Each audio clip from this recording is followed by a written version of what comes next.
What's going on, guys? Welcome back to the CW Clinic. My name is Chris. I'm your host. This is episode 37. We're getting some momentum, which I'm pretty happy about.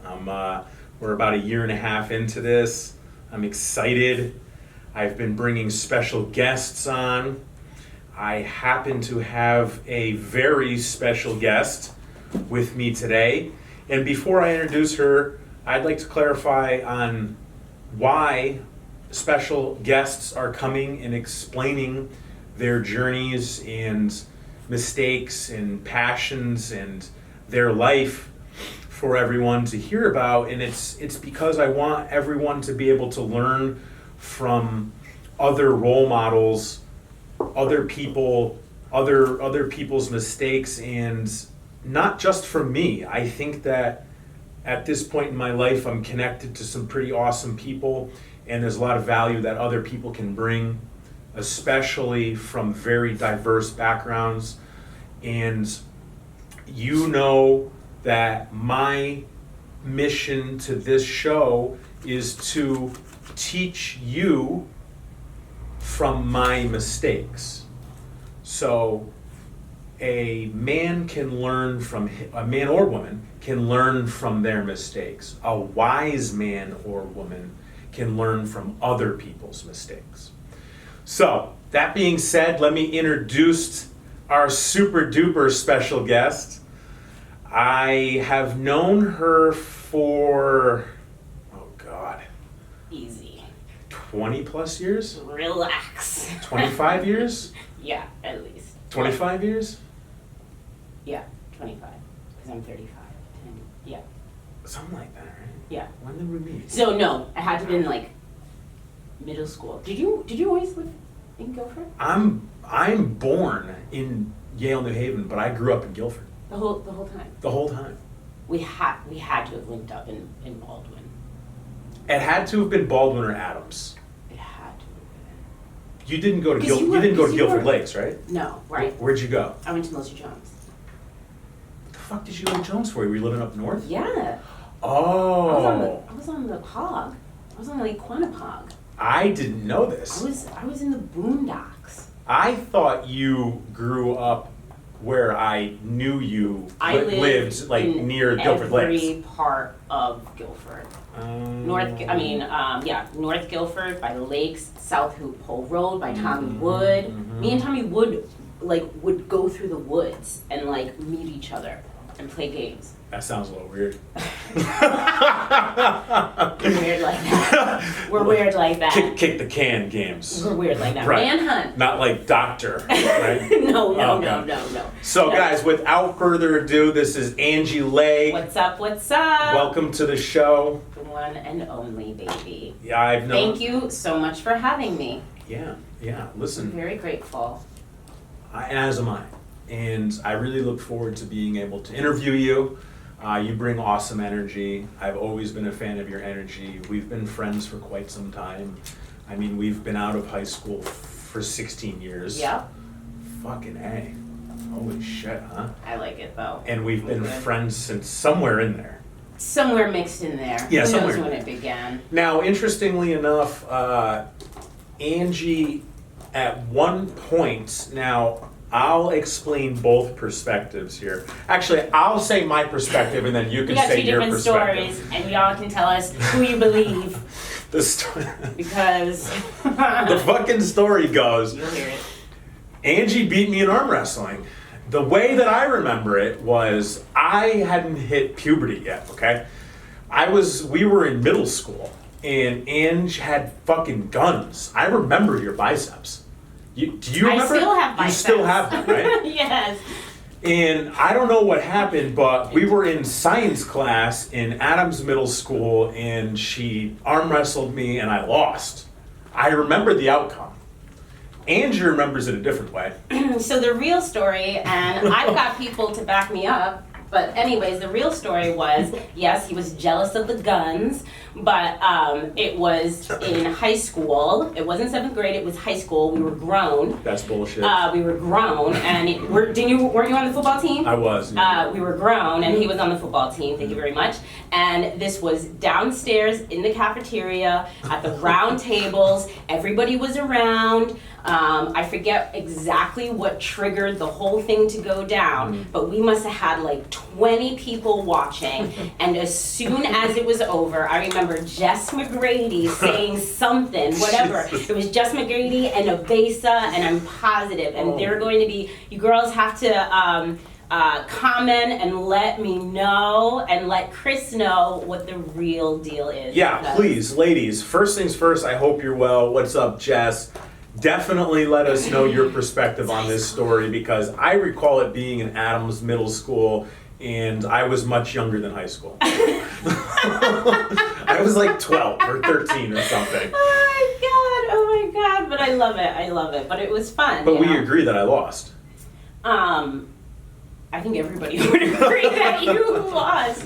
But this goes to show, this is why I don't think it happened in Adams, because I think that's when we met. Like, we would have never arm wrestled if we had just met in Adams. This might sound weird, but I remember the science teacher's name. It was Piscatelli. Mr. Piscatelli. We had him in like 7th grade. Who can confirm this? I know where he Whose lives. reality? He lives on Little Meadow. I look. Relax. He's kind of my neighbor. Hey, Mr. Piscatelli. Hey, do you remember when I lost arm wrestling with Angie Legg? He'd be like, "Who the fuck are you? Get the fuck out of here." No, like, teachers have crazy memories. I think they remember. I should actually go back to Guilford High School or find B. Shapani and find Rick Levin, the people that literally dragged me by my ears through high school to graduate. Everybody. I else. almost didn't graduate. Oh, really? For real? Teddy Palladino and I were about on the chopping block as it got, and I believe I made it. I don't think it was the same for others. I love Teddy, but there's nothing negative to be said, but I almost didn't graduate. Really? I almost didn't graduate. I didn't give a shit. Well, first things first. You also didn't give a shit in college. I also did. That's right. We went to college together. Yeah, we were in anthropology with Seth Meir. Oh my goodness. And you were like, well, toast. You were done. I failed out of Southern Connecticut State University with a cumulative GPA of .73. Ball in. .73. In 2003? Yeah. 2003. And then I decided to straighten myself out and go in the Army. Yep. But that's neither here nor there. Guilford G-Town. What do you remember of Guilford? Everything. I remember the green. Oh, yeah. Pages was my first job. You worked at Pages? Yes, that was my first job with the Parentes and Kevin and all those crazy dudes, Yeah. And I remember Jessie Hotchkiss, who is now Jessie Bertolo, she was working there, and she was making money. She was making like $13 an hour or something like that, something crazy. And I was just like, I want to make that money. So I went in, they were looking for more help, went in, nailed it. It was my first sales job. Like, I owe Pages absolutely everything because it was my first sales job and they had everything. Yeah. From paint to tools to appliances, and it was the beginning of me putting myself in uncomfortable situations, to make money. Yeah. But you can't be afraid of money to ask for money. Right, exactly. Yeah. And, they trained us the best that they could. Right. We were all teenagers, Right. but really, really valuable skills. Like, I learned how to sell my first vacuum, Right. Right. And it was everything, and it launched my entire sales business career, which is funny. But That's interesting. I'm happy you added that. Yeah, I owe everything to them. That's also a really good example of a small business that does small business very well, because a company like that is easily outshadowed by a Home Depot or Lowe's. Yeah. But they understand value and service. And that's what a small business is, value and service. And if you can't get that, you're out of business. You're done. You're fucking, toast. that's it, you're over. And when Walmart came to Guilford, remember when that was like, I'm surprised big to-do. Walmart came to Guilford. we're all surprised, but now it's nothing, you know? But when they came, you know, they were shook. They're like, we're gonna go out of business. This is it. Yeah. And they are still kicking. I think they've been there for 60, 70 years, right? Yeah. Yeah, there's Yeah, pictures not of much. black and white of Yeah, pages exactly. on the green. Like Yeah. it's old. It's old. But So you've been in sales for quite some time. my whole career. Yeah. My whole career. Yeah. And it was something that I mean, I liked working with people, but I actually don't even like selling, you know? But it is literally one of the most important skills to have in any business. It is. I was, you know, we were always at the forefront. Mm-hmm. How can we help our salespeople? What can we do for our salespeople? How are the salespeople doing? Mm-hmm. You know? And I like being in the forefront, but I hated selling. I still hate selling. But it was important to know how to do it. I have 2 salespeople downstairs right now. Whatever they need. Yeah. Exactly. Coffee, food, a Yes. break, whatever you need. Yes. A day off, fine. Yeah. Whatever. You gotta take care of your salespeople. You gotta take care of your team. But sales, absolutely. I mean, they're the money makers. Yeah. You know, they're a huge reason why the business does anything. Yep. Poorly or for the best. Yep. So, nope, the green, Pages, shout out to Pages. Yeah. That was the starting point. That was the starting point. You know, I never babysat. I never even babysat, you know, as a first job. So I just jumped right in. Well, you did what you wanted to do. Right. You did what you wanted to do, in which, I mean, full circle, however many years later, Exactly. you're doing the same thing. Exactly. And we're gonna get to that. We're gonna get there. Yeah, yeah. Guilford's a cool town. I actually hated Guilford growing up in it. And then I left the country and I came back to Guilford and I was so incredibly happy. Wait. Yeah, growing up, it's a tough town. It's a small town. There wasn't much to do. It's a small town life. We partied in the woods. I mean, if you didn't party in the woods, would we even be where we are today? Probably not. Like, I know how to avoid the police because of that. Right, just go deeper in the woods. Yep, and that's it, and run. And, you know, end up on some farmland and work your way back to the street, walk your way home, and pray to God that your parents didn't wake up. Yeah, I got pretty good at getting in and out of my house through windows and such. So Nancy, what's up, Mom? I know she listens. The truth comes out. Oh, She knows. she knows. Yeah, she absolutely I've knows. told her everything. Yeah. She doesn't, there's no hiding anything. I mean, I've told her stories that she thought were completely different. Of course, because I was lying to her, you know, because I was a ding-dong. But I have nothing to hide from my mom anymore. But the point is, I got very good at entering and leaving the house through windows. My bedroom was We on all the did. was on the like the ground floor. Oh. So it was You're just good. it was basically a small door. It was good. My mom just didn't, not that she didn't care, but she was usually asleep. But Yeah. like, she just didn't like. Right. And there was also multiple Right. other people. Yeah, exactly. You know? And it's actually, a lot of the bonfires happened behind my house. Right. Like, it was on the plains, Yeah. right by the new development. There was a new development at the time. And it was just a big pile of dirt, so we would go behind the giant dirt mounds and then light a fire, and they would catch us, and we would just run. Yeah. But my navigation skills weren't as good as they are today, Yeah. so we would always get completely lost for hours, drunk, tired, and scared. Well, such as high school, right? Yeah, right. For some people. anyways. Memories. I Yeah. love it. I love it. What do you what are some of your favorite memories from Guilford GHS class of 2003? Sports, man. Yeah. What sports did you play? Volleyball was my number one. I also did a little bit of softball, but it's just everybody. A lot of people were into sports, you know, at our school. Yeah. And everybody went hard, you know, no, and I shouldn't say everybody, but for the majority, so many people played sports and so many people understood how important sports was.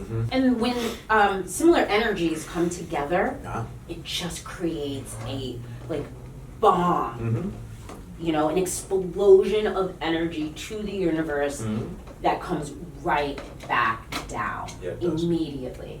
And that's why you have to surround yourself by like-minded people and people who are trying to do and be better than what you want to be.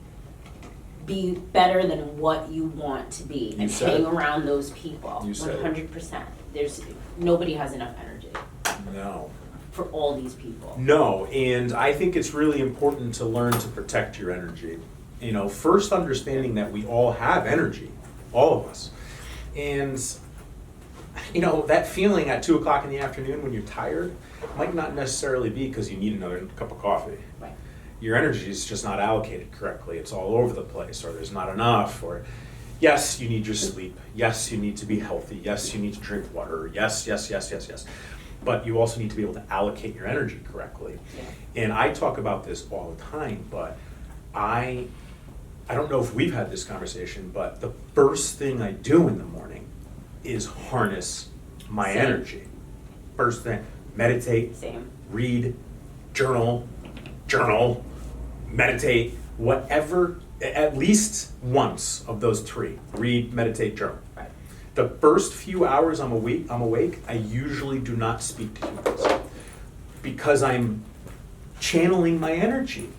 Today, I had such a fantastic 10-minute meditation. Love it. 10-minute meditation on positivity and gratitude. All you need sometimes. I'm feeling it right now. Yeah. Like I could feel it.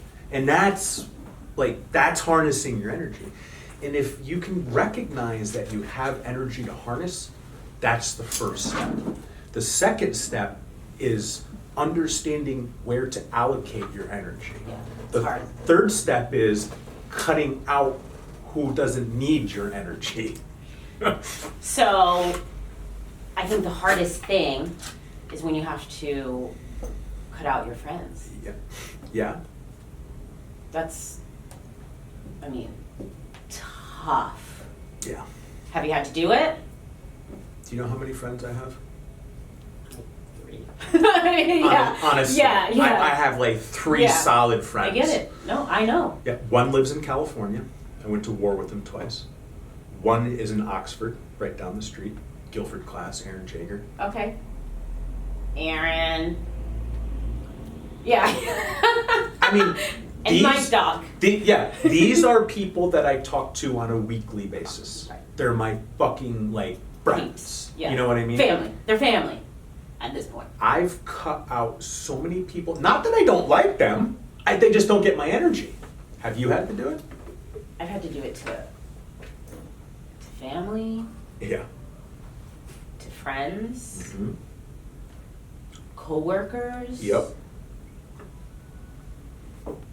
Even when you're out, Target, Walmart, one of those chaotic places, and you see people's energy, and you avoid them like the plague. You see some woman grabbing her child, being like, "Don't do that," and I'm like, it's too much, and you just have to go around it. I avoid the bad energy as much as possible, but it's everywhere, and you have to contain it. Now this could sound super judgmental, and I really want to preference it with lens of focus that we're talking about is guarding energy.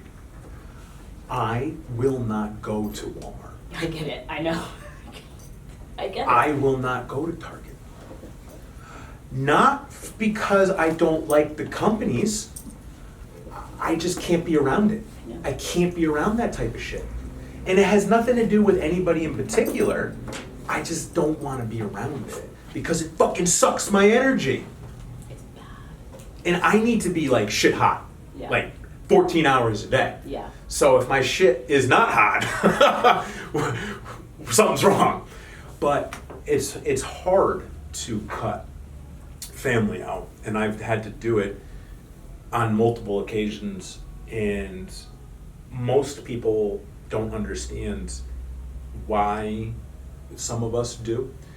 And I don't try to explain it if it can't be comprehended, but there's a lot of things that I've been called over the years, or said, or labeled as, and I think it's really important to understand who is saying that.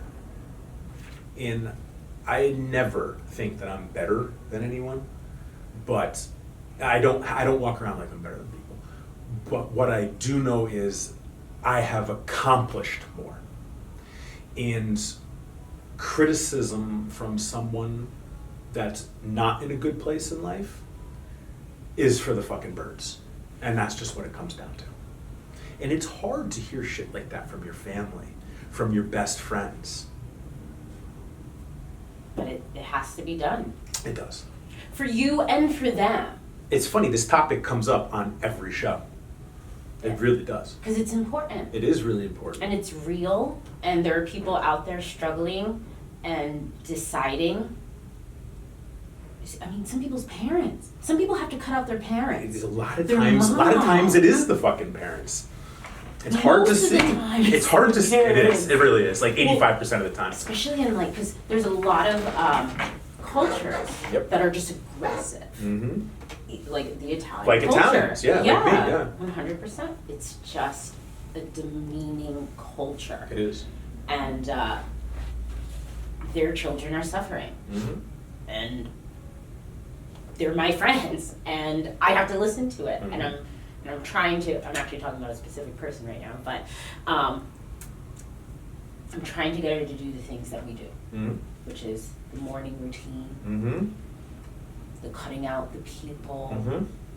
And none of this happens overnight, which is hard, because when you're in your 40s, you know, luckily we learn this at a younger age, whatever it is, it's never too late. But in your 40s, it's even tougher to change. Well, because it's 10 more years It's of an bad additional habits. 10 more years of that. Yeah. You know, and something I've learned is you can't teach people that don't want to hear it. You really can't. And I've taught a lot of people my secrets. Yeah. I could count, I mean, hundreds of people. I could count on one hand, maybe two, those that execute it. And there's one in the room with us. And it's awesome. It's absolutely awesome.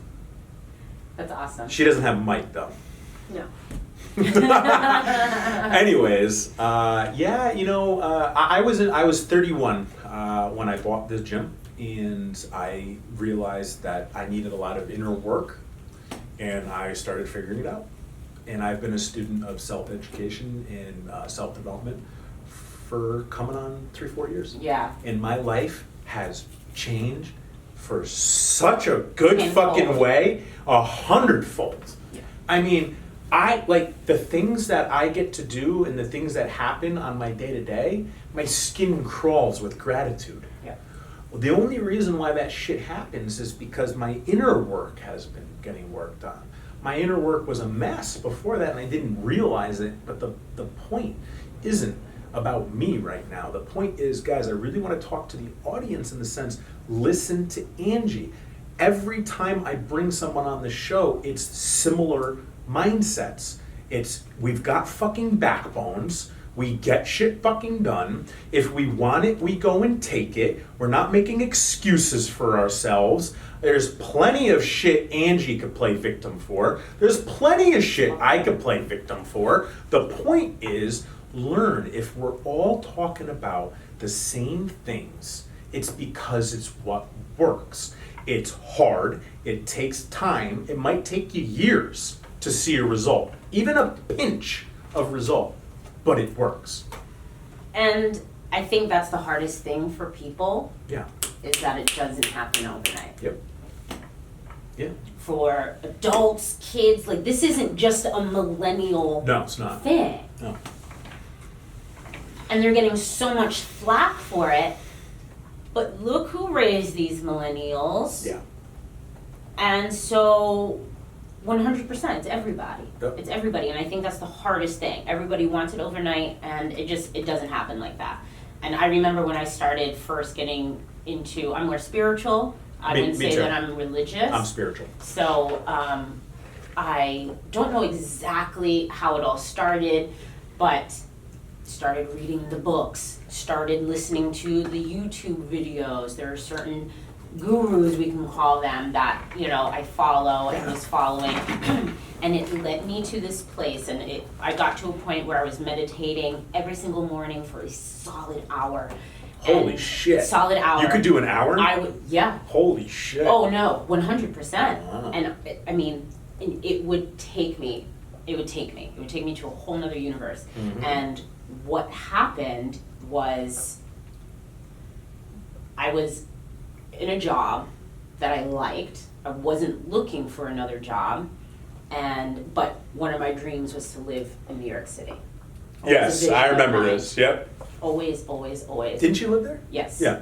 And so, but how I got there was through this. So, was meditating, then got a phone call from an old colleague who was just like, hey, so-and-so is looking for a salesperson in New York City, I put your name out. And I was just like, awesome. And it was a company that I had actually sold when I was at my job.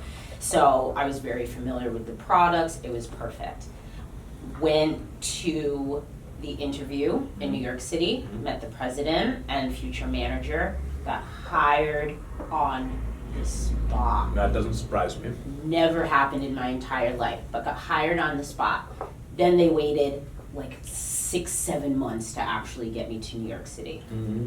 But got the job, and now I need an apartment. And this is where it gets crazy and why this works 100%.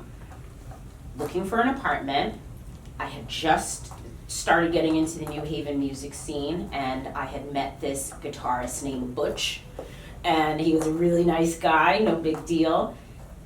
And I was looking for an apartment, I was having a lot of trouble, and I went to Facebook, looking for apartment guys in New York City. Butch reaches out to me and he's like, I know somebody. I'm like, okay, Butch. And he's a nice guy, but I was like, I don't know who he knows. Right. So then 2 weeks go by, I'm like, all right, give me that person's name. Mm-hmm. Charlene Caprio is now such a good friend of mine. Go out to New York City, meet her. She lives on Park Avenue Wow. and 32nd Street. I'm like, well, how am I gonna afford this? Rent was cheaper than what I was paying in Connecticut. So we linked up, we had a great time, she gave me the keys. Part of the meditation process is visualization, which is really important. And part of my process is writing things down and putting them in this box. So I bought this box that said New York City, and I started placing all the things that I wanted in it. And they were things like, quote, I want to live in the heart of Manhattan. I want to live on the top floor. I want a balcony, like really absurd things, right? For a 20-something-year-old who's never lived in New York City. Everything. She lived on the 4th floor, which is the top. We had a balcony. I had the view of the Empire State Building right outside my window. I was a 7-minute walk to Grand Central. That doesn't happen for anybody. Nobody. And we ended up being incredible friends on top of that. And I try and tell people, this is how it's done. You can design your life. Yeah. And they still don't believe me. I can tell that story till I'm blue in the face, and they still won't believe me. Like, oh, Angie, you just got lucky. I'm like, no, it's bigger than luck. That's not luck. When I'm very focused on what I want. You manifested Completely created all your of apartment. I manifested the house I live in. it. I bet. What happened? It's called law of attraction.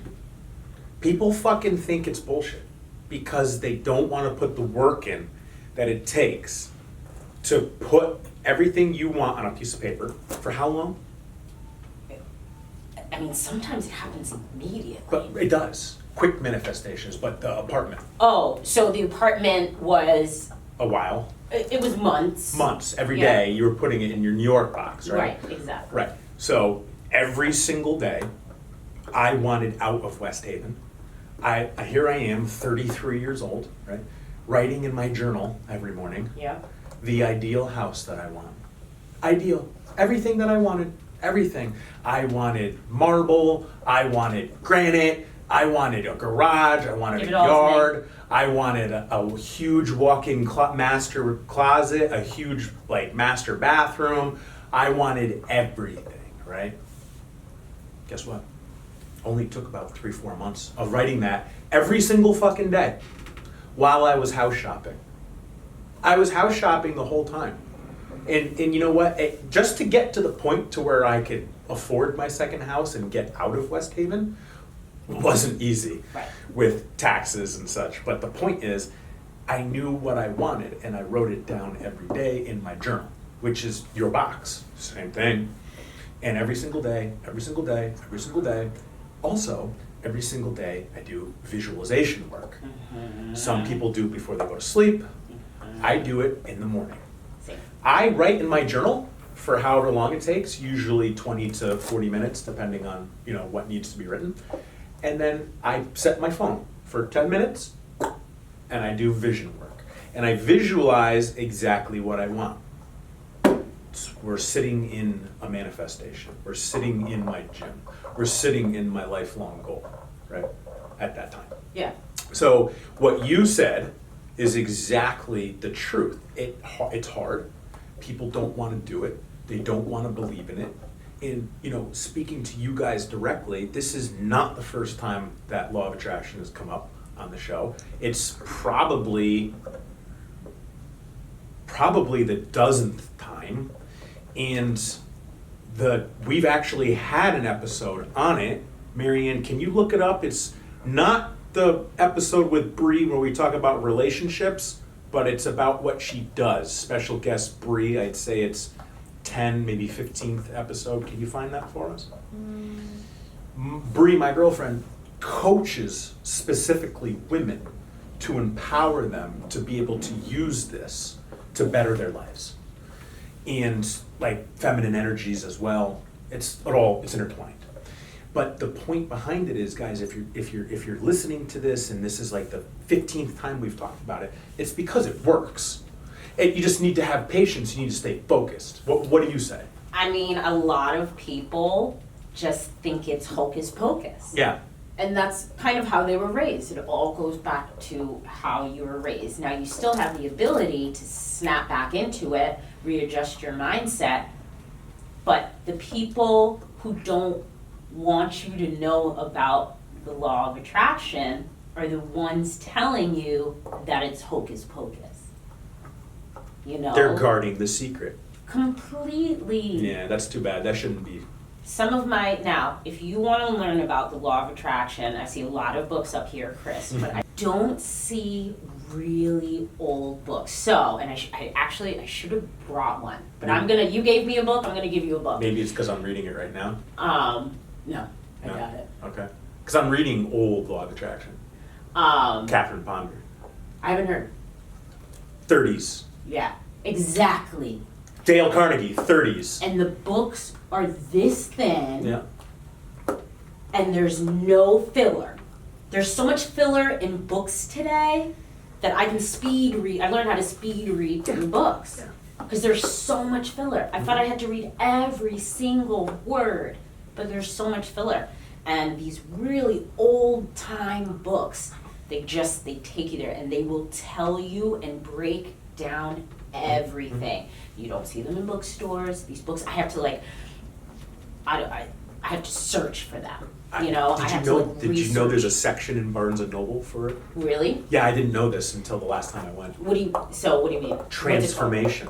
Oh. It's called the transformation section. Okay. You go into the business section and there's Think Grow Rich, some basic shit, The Secret, maybe, but there's a section on law of attraction. It's called transformation at Barnes and Noble. Oh my God! Go Barnes and Noble. Yep.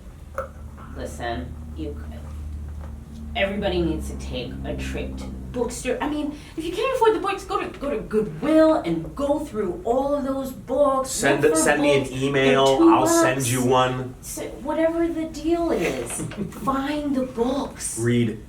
Find the books. Or audio books if you don't want to read. No. You don't agree with that? You need to read. I agree reading's better. You need to read. I do agree with that. I'm not saying, because of course, obviously, with podcasting being audio, Yeah. I'm not against audio. Did you find it?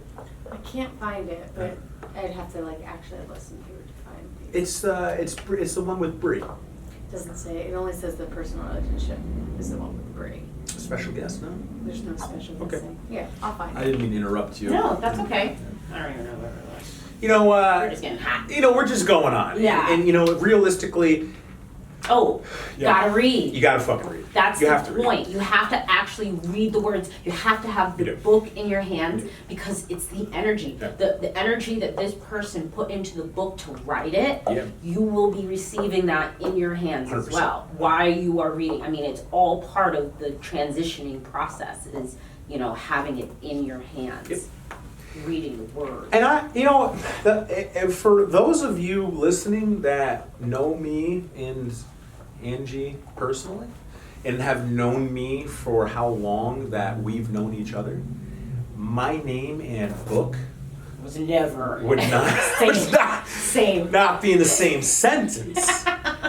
Let alone us trying to preach to you to read. Meanwhile, but that shows how far we've gotten. Everyone can do I that. needed more. I needed to know more. I exhausted my skill set at 31 years old. And I went to books. And once I started reading books, my life has gotten incredibly better in 3 years. Every single day, Angie, I read. Every single fucking day. I can honestly count on one hand how many times I've not read this year. Yeah. One hand. I can count on one hand how many days I haven't journaled this year. And it's only when I'm super fucking sick. Yeah. And I really don't have the energy. Could I do it? Thank you for my life. Yes. But the point is, I just had to learn. And I went to books, and I'm not a reader, and I'm not a book guy, and I just, all of the super popular, influential people that I look up to, or Instagram or wherever you're getting your content from. Keep in mind you have to filter that shit, but everyone would say the same thing: read in the morning, read in the morning, read in the morning. What, 10 pages, 30 minutes, 5 pages, 20 minutes, whatever. This person says that. This person says that. I'm a huge Warren Buffett fan. You know Warren Buffett? Yeah, of course. Right. Okay. Motherfucker reads all day. Yeah. Oh, like 6 hours a day. A day. I know. Guys like Bill Gates, he'll lock himself in a cabin and read a stack of books. Yeah. I've heard he'll come home at 2 a.m. and have to be at work at 5 a.m. and he will spend those hours reading if he did not do it for that day. And all that I'm getting at is it doesn't matter really how long you read. I mean, if you're really looking for advice, I would say read at least 10 pages a day, maybe a chapter, however you look at it. Mm-hmm. Even start with 5 minutes. Mm-hmm. Just do something rather than nothing. Absolutely. and educate yourself. And a topic that I would highly recommend is personal development, self-development, and or law of attraction. It's all intertwined. All the books say the same shit.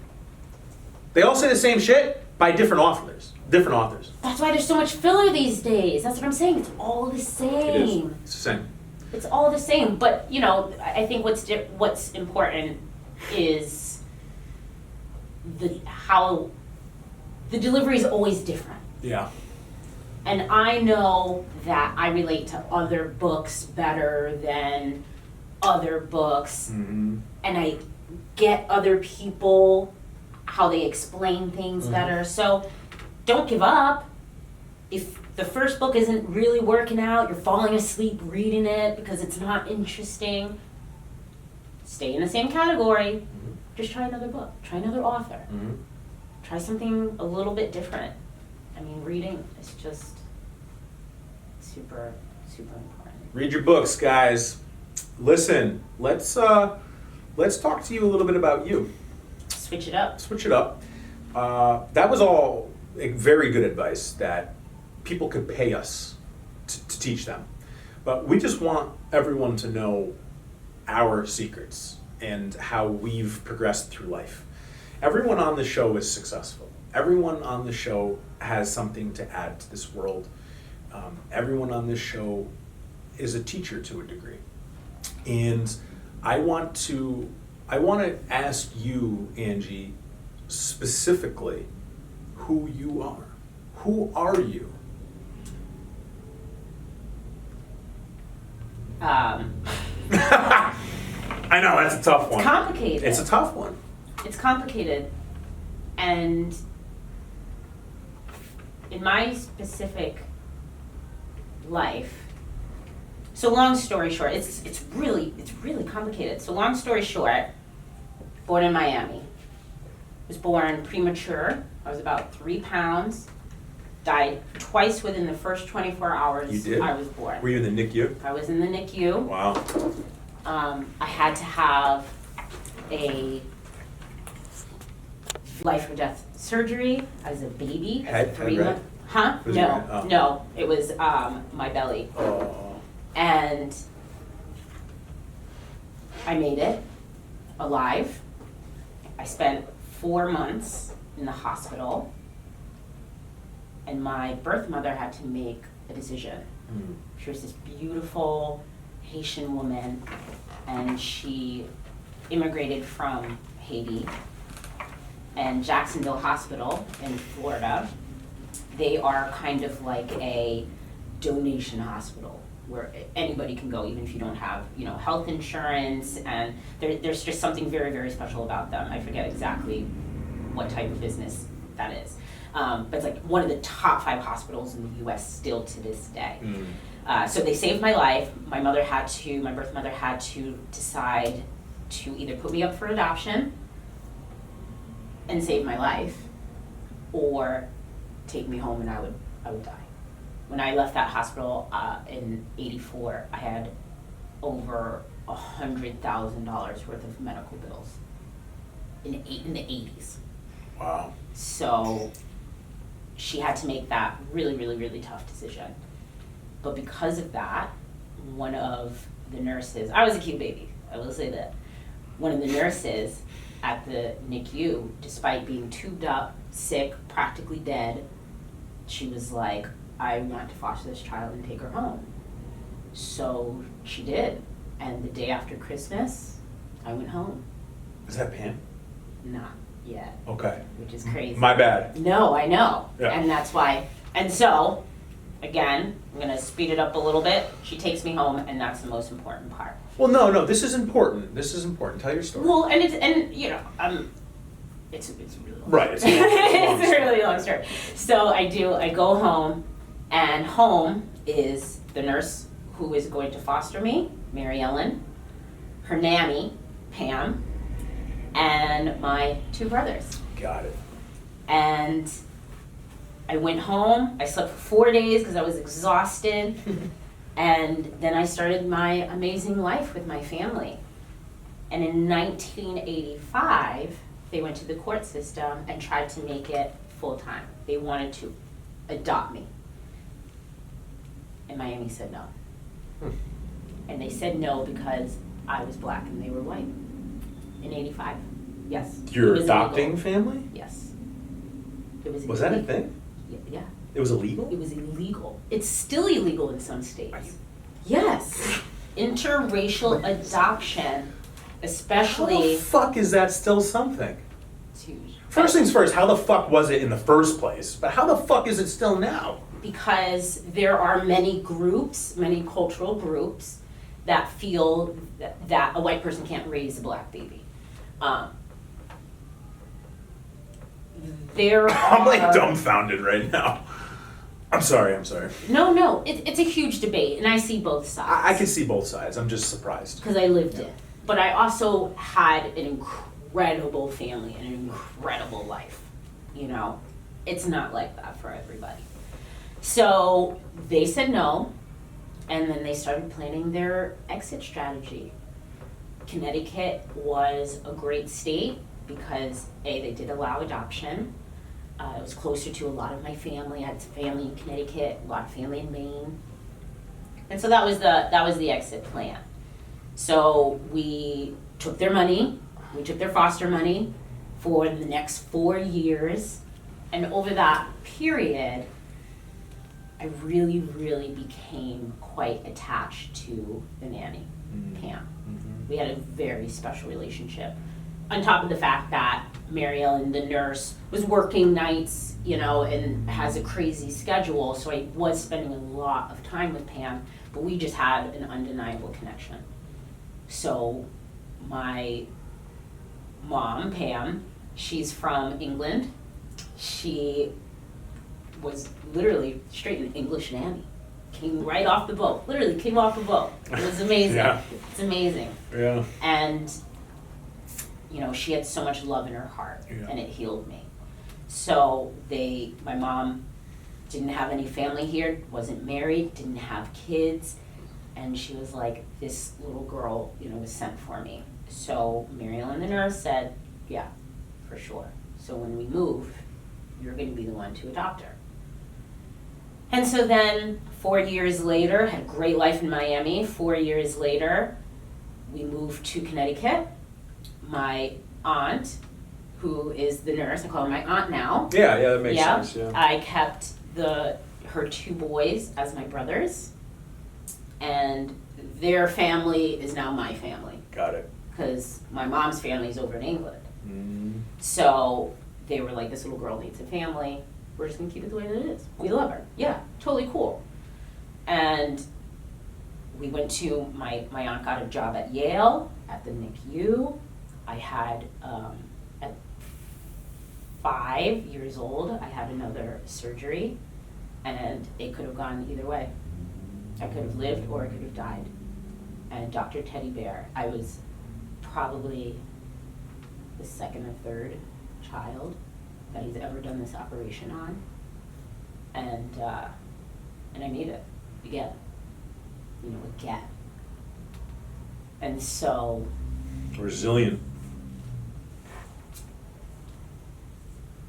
/ I'm supposed to be here Absolutely.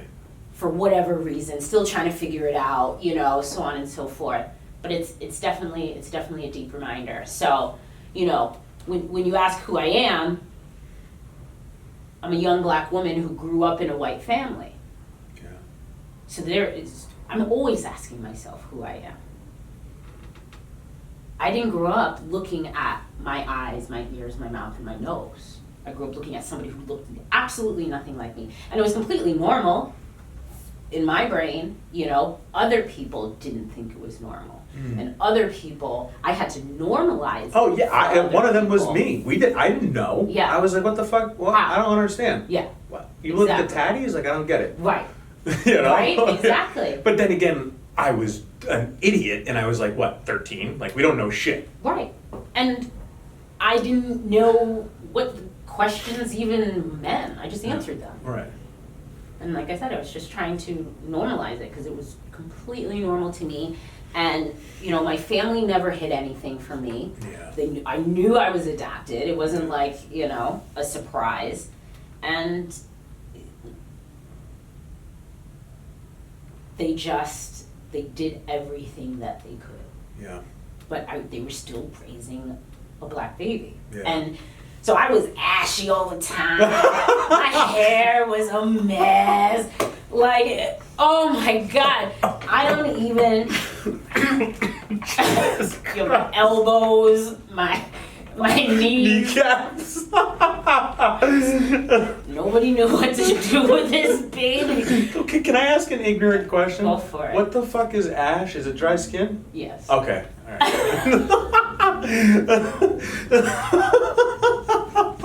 Gotta normalize everything. See, I don't know. I know.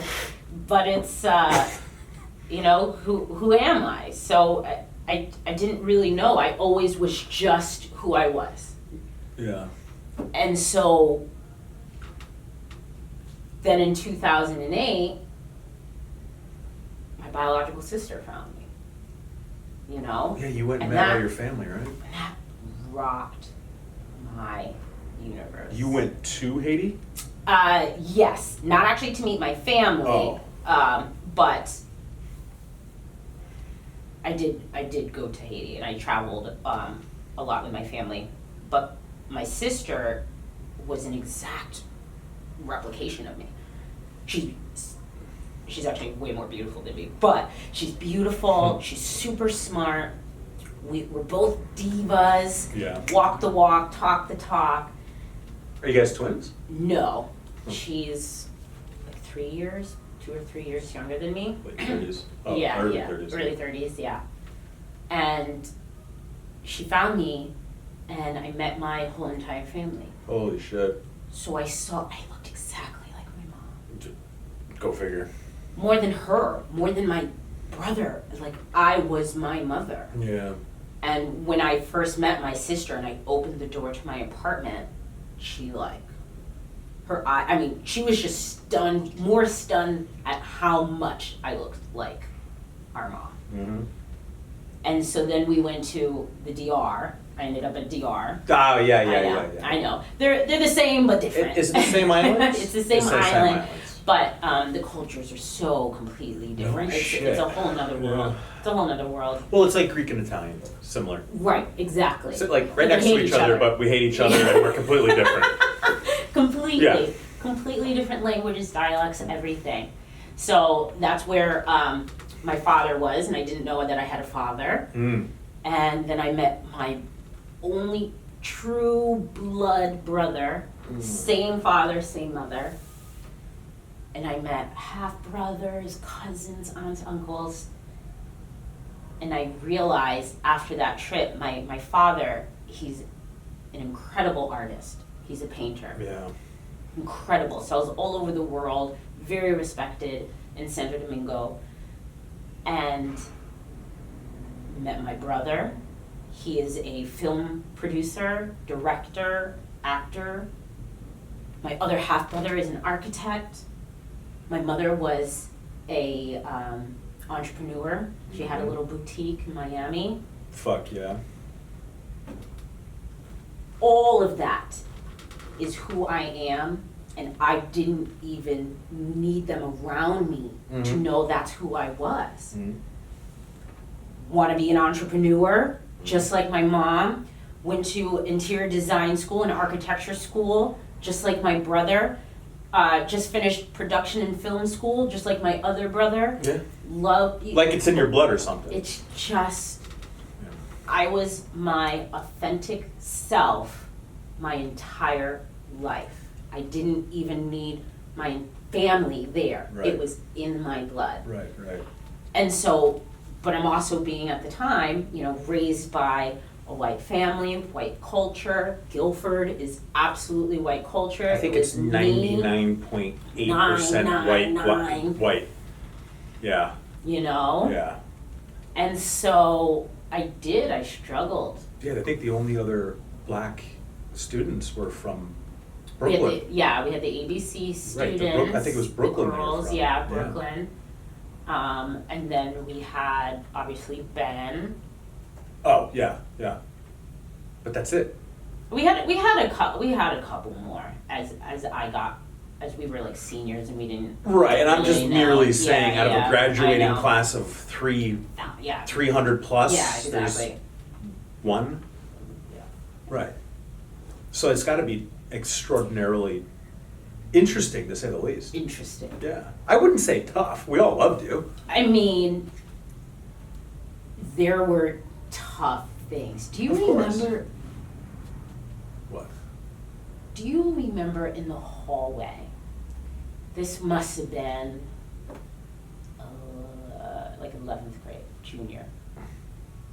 And one of my friend's brothers, and I'm sure he's a new person now, I'm not judging and that's why I'm not going to say names. But he ran through the hallway. Bell rang, we're all out there, and I remember it like it was yesterday. I'm standing by the front door and standing with Avery and like 3 other of my besties and some young man decides to walk through our hallway with a nigga hat. Oh, what?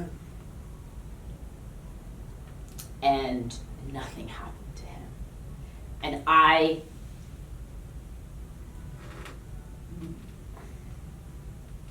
happened to be facing that way, and Avery goes, "Did you see that?" And I'm like, "Yeah." You know, and like some people thought it was fucking funny, and like no repercussions for him. Yeah. Take off the hat, blah blah. You know what I mean? Inappropriate. Maybe got detention. Maybe. But I had to fight for myself because nobody, never once, and that happened a couple times. Not just the hat, but the N-word was thrown around a couple times. With no repercussions? At you? Not at me, around me, and not always at school, but, you know, parties, whatever, and even just hanging out. Yeah. There was a point where it was just me, a friend, and then another person just hanging out through the N-bomb, and I was like, that's fucked up. And nobody was just like, this isn't fucked up. Like, nobody came to the rescue. Not that I needed rescuing, but nobody, That's just disappointing. you know, stood up. Yeah. And I'm like, all right. And that's when I really started being very aware Yeah. of my surroundings Yeah. and who I associate with. Because those people who I thought were my friends weren't. And that's like, that's hard. That hurts. That's awful. Fair weather friends. Yeah, you know. So, no, it's been who I am. I am who I am, and I evolve every single day. Yeah. And I'm thankful 100% for my experiences because I am one strong mofo. I was actually just about to say that. I always remember you, not like it's changed, always being a strong-willed, powerful, like no problem setting someone straight, relatively tactfully too. Like woman, like you handled your shit. And I think it's really hard in high school, first and foremost. But secondly, I can see your perspective on the situation that you were in to be even more difficult because of the situation. Right. Then I did not know. I didn't have backup. Then I didn't know. I know. Now I can see it. I mean, I could see it like 100-fold. And, you know, just to use a separate example, I'm not taking anything away from you. I know, totally. You know, when it came to like, when it came to certain circumstances when I was younger, I would laugh at them when it would be like sexual orientation, gender, things that are really important now. You know, as I've grown up, I've been able to really just step aside from situations and rather than make fun of and laugh at, or just use casually in a joking manner. Like for instance, going through high school, we'd always make fun of people and say, "Oh, that's gay." Yeah. You know, I wasn't aware enough. Nobody. I wasn't aware enough Nobody to was. realize I could offend someone. But here now, understanding that it's a situation that you're put in, and I'm not just talking about sexual preference, but race growing up in a all white all- town, wealthy white town, like super wealthy white town, could have been fucking extremely difficult, but you always played it really, really well. Really well in the sense that you never took shit in that I saw. You always set people straight if they needed it. You always stood up for yourself. You always did well from what I can remember. And you're still doing all of the same, but better. Right. And that's the key. Where you're going, not where you're from. You use where you're from to build where you're going. Like I could sit here and say I was a ding dong and I did this and I did that, and I did. But where I'm going is much, much different. It's totally different. Much different. It's totally different. It's a higher level and it's a higher understanding. It's a higher awareness. 100%. Yeah. 100%. So, you know, it's society is very interesting. I had quite an interesting childhood because of our society, because of Guilford society. But at the end of the day, you know, it was a safe town, and I hung out in Bridgeport, and no matter what anybody said, you know, when you're in Bridgeport, everyone's like, yeah, I'm from the hood, repping the hood all day, every day. Mm-hmm. I don't care what anybody says. You want to live in Guilford. Yeah, you do. Know? Yeah.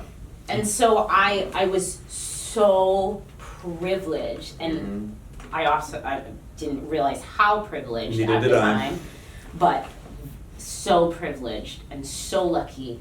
And now my friends, all of my friends are doing big things. Mm-hmm.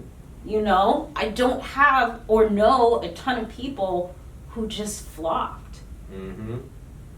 We really, the town produces, we were privileged. We had books. Mm-hmm. We had computer class. Mm-hmm. We had home ec. Yep. We had sports. We had uniforms. Yep. We're We had from a wealthy balls. town. Yeah.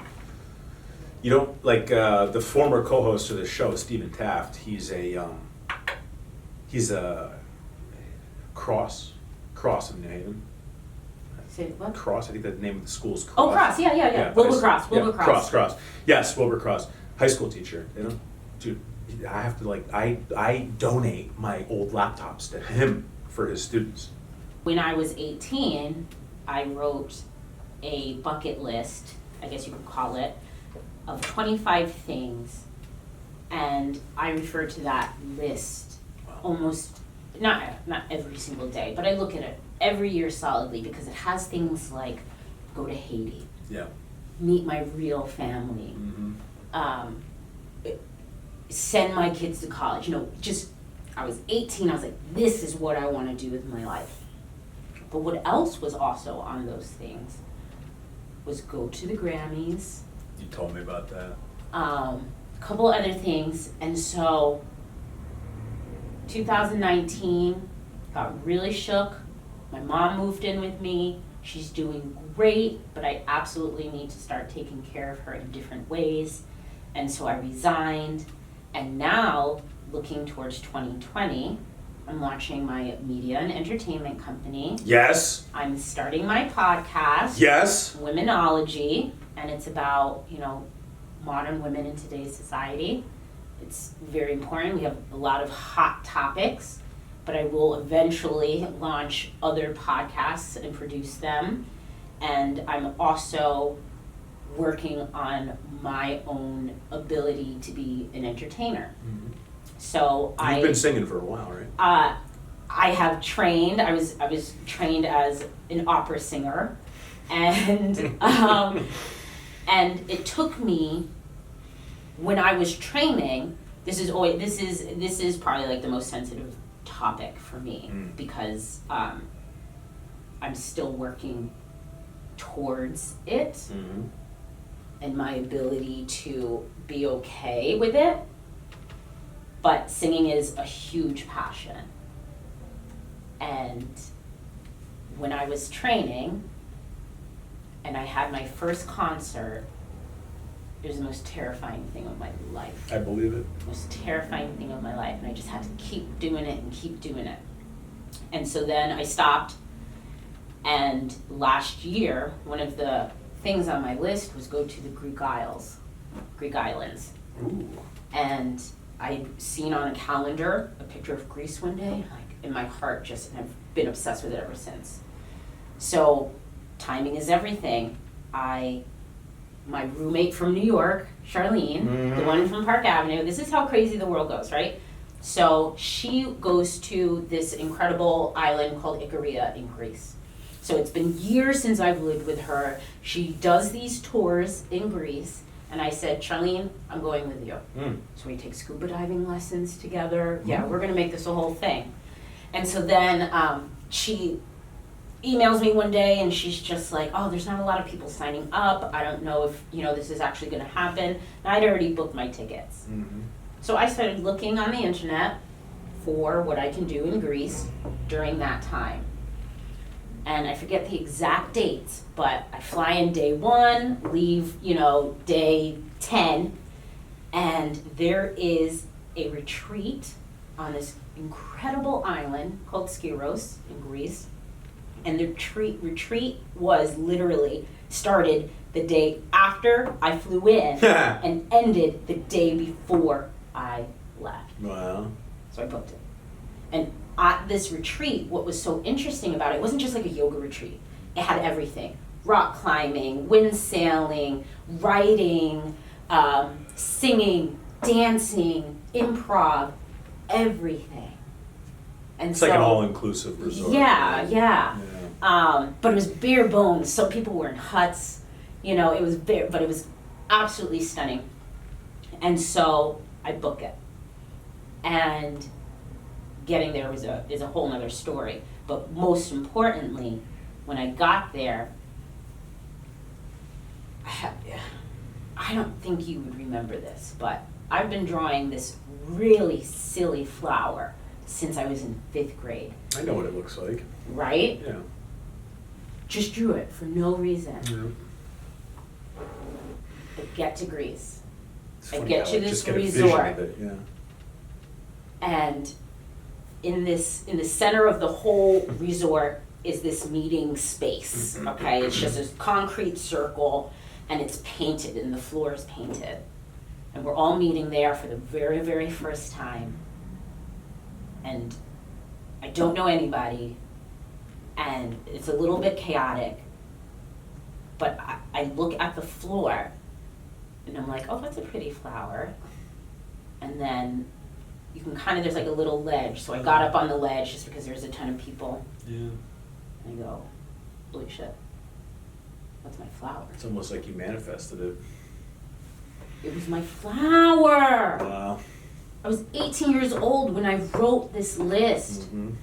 And that's why timing is everything. You can't rush it. It just has to happen.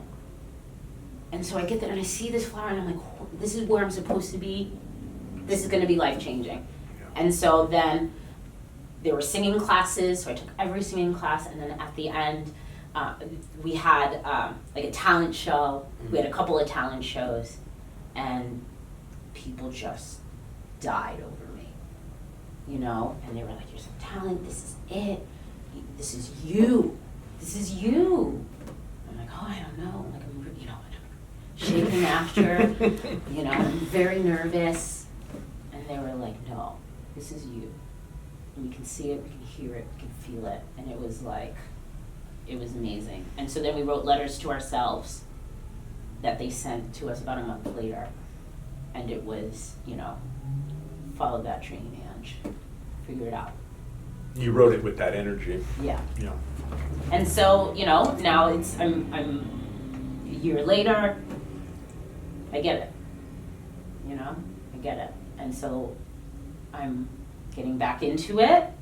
I'm hosting. I just linked up with an entertainment company, so I'm doing like trivia nights at different bars and restaurants and breweries, and it's I so saw much this fun. on your fucking story the other day. Was that your first one? No. So I'm training right now, but I'm going to be having my own gig soon, and it's so much fun, and being on the mic is everything, and it's going to help me really grow my followers. I just met this kid last night who was at the bar that I was at last night, and he was doing that, and he's like, I've been doing this for 4 years, and he's doing the same thing. He's a comedian, actor, entertainer, things like that, and it's just what I've always been. Yeah.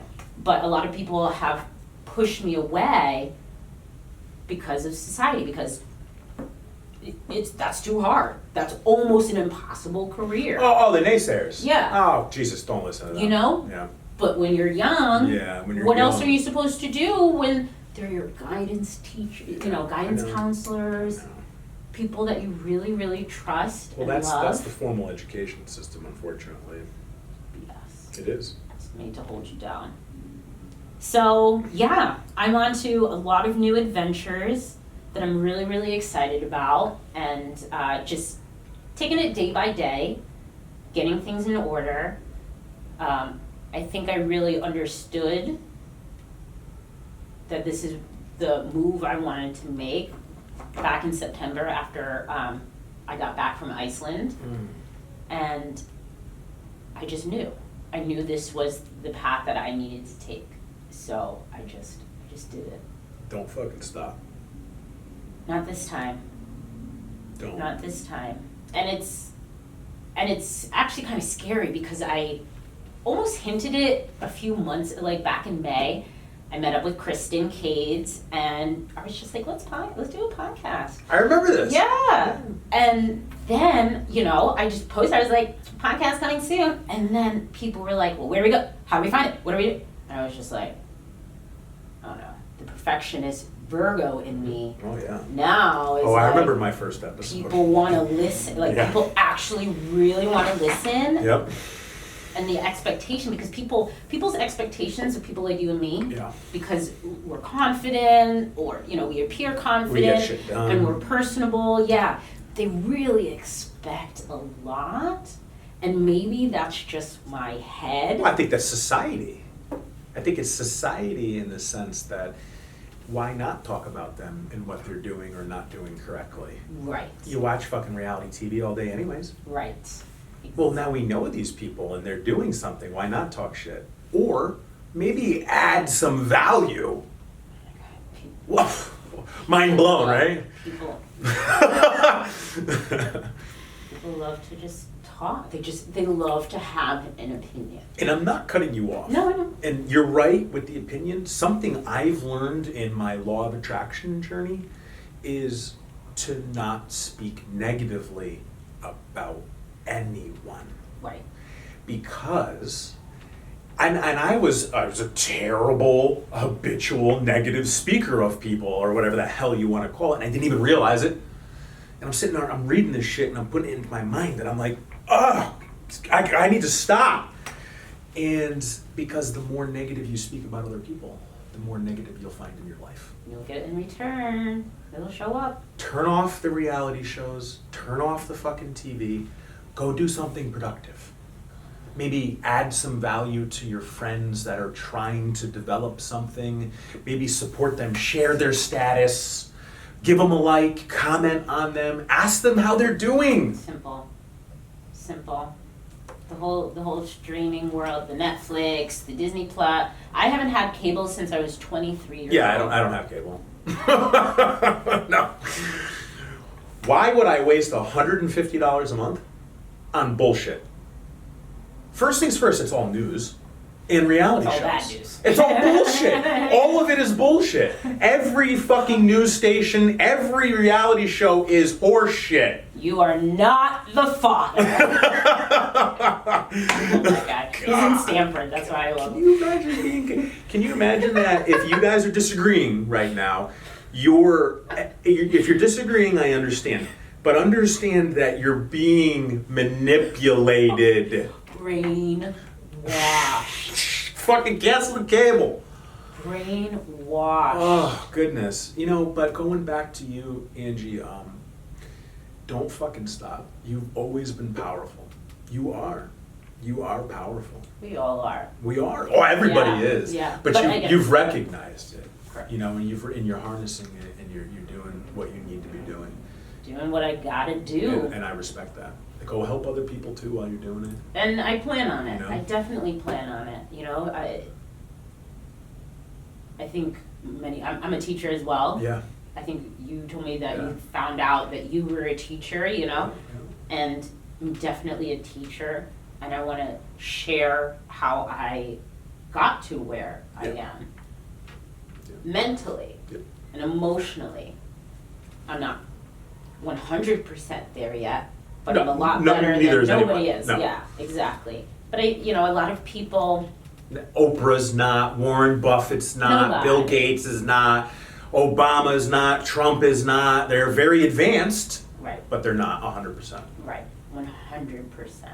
And that's funny that you brought up Trump, because when he won, I knew he was going to win, even before I even saw he's one of the best manifestors on this planet. Every successful person believes in and practices law of attraction. I mean, So does Oprah. and I know. But people were like, Oprah's "Why a did you self-made win?" billionaire. Right? From dirt. From From nothing. From the worst pits of hell. Her life, she came from jack. She came from like her grandmother was, her grandmother was basically a slave. She was an in-house Like slave. indentured servant type Yeah, thing. Yeah. exactly. Yeah. You know, and it's all there. Yeah. The work has to be The inner done. work. The inner work's got to be done. And I couldn't agree with you more, but you know what I really want to ask is, everyone here listening wants to follow you, all right? Where can they find you? You can find me on Instagram. I am the Be Seen Queen, and I'm going to I post a lot of positivity. I teaching people how to find their courage, because confidence actually doesn't even exist. I think it's a made-up word. It's courage that exists, and it's courage that you have to continue to practice working on, and it's what pushed my family Mm-hmm. to do the right thing. Yeah. It was courage. I mean, when you're faced with these inevitable circumstances, you either fold or you fly. And so it's always about courage. And people don't put it in that box. Mm. People use confidence and then they think, oh, that's just a natural trait. Yeah. So I really, on my handle, I'm showing people that confidence is courage. I'm also showing people how to network. A lot of people, as an artist myself, when I went to architectural school, I was absolutely not the best designer in the class. And I went to my director and I was very upset about it. And he was like, Ange, you're in sales. He's like, that girl right there is the best designer in this class, and no one's going to know it because she can't sell it. Because she can't make anybody else believe that she's the best designer in here. And that's the point. Mm-hmm. So, I forget where I was going. Well, you're talking about what you're explaining on your handle. Oh yeah, and so I talk about networking. Yeah. Because artists are the worst networker. Right. Artists. Well, they're creative. And right, exactly. they have All creatives, And there's a lot of people who aren't creative, who have issues networking as well. But that's the group that is the hardest, the most talented people. So I'm showing people and I'm teaching people how to step outside of your comfort zone, what books to read, Yeah. and how to have fun. Yeah. When you have fun, other people have fun. Yeah, fun's attracted to fun. Fun's Exactly. magnetic. It's good energy. It's positive energy. Yeah. And you don't have to be serious, especially even professionally. Yeah. Professionally, the whole gig has changed. Gary Vee can say fuck all day. Yep. And, he's in board meetings all day, Mhm. and so on and so forth. Yep. So, it's changed. It has. And spell your handle? It's Be Seen Queen, BESEENQUEEN. Guys, follow Ange. You know where I'm Hit me at. up. Yeah, follow her. You know where I'm at. I'm not going to ask Marianne to give her handle. I'm at, where am I these days? I'm at Chris Warnes1.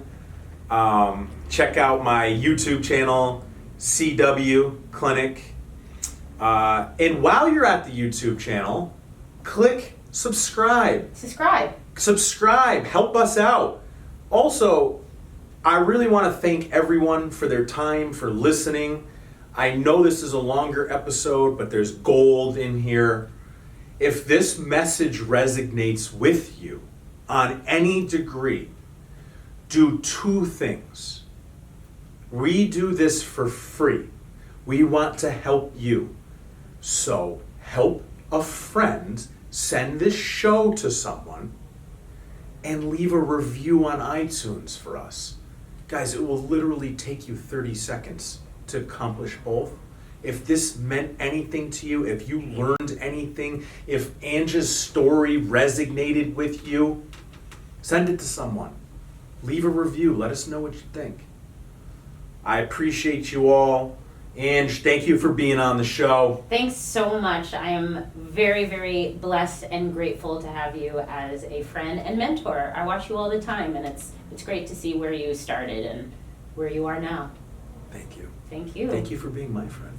Gotcha, homie. Give me a high five. All right, guys, we'll catch you later. Thanks for tuning in.